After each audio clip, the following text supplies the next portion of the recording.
I noticed yesterday, I mean, the stocks was up a couple percent. We had some kind of smaller tier chip stocks that kind of reported earnings. It seems to be the sense that whatever bottom people were looking for, that we may have found it. Look, we had a tough year in 2019. The PC segment was the only thing that was working, and stocks were looking forward to a better 2020 from an earnings growth perspective, and started rebounding in the latter part of the year. So, particularly with the cloud strength coming back. So this year, if you look at it, we have 5G. We've got handsets sort of plateauing a little bit. ASPs going up. Handset prices going up a little bit. More content within those handsets. PCs are meh, but they're not cratering, which is a good thing. And you have cloud strength coming back, and it's half the business for the data centers, for segments for companies such as Intel. So net, if you look at the business, semiconductors as a whole was poised for earnings growth in 2020 relative to 2019, right? Even memory was supposed to find stability and second half balance.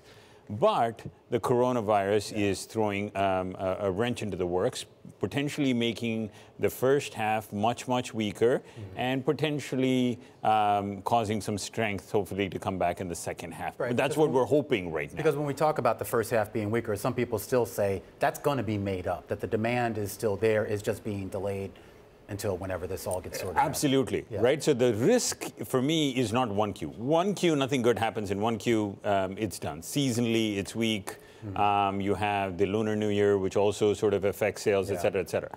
But then if we start spilling over into 2Q, and 2Q production late into 2Q, potentially affecting the all-important 3Q, which is a seasonally peak quarter for semis, then we're in a sticky wicket because we can't make up any weakness in 3Q with potentially with other quarters. And that's what I'm worried about.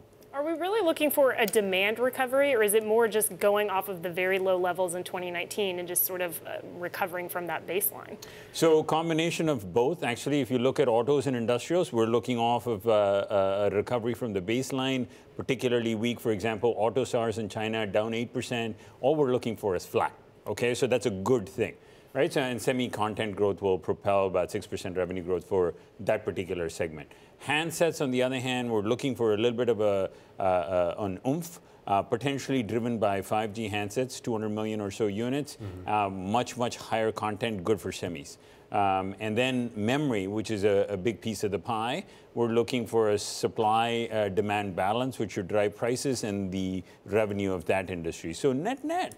And cloud. I'd be remiss if I didn't mention the cloud. Cloud strength. Amazon, Facebook, Microsoft, Google, all coming back spending on servers. So that's a good thing.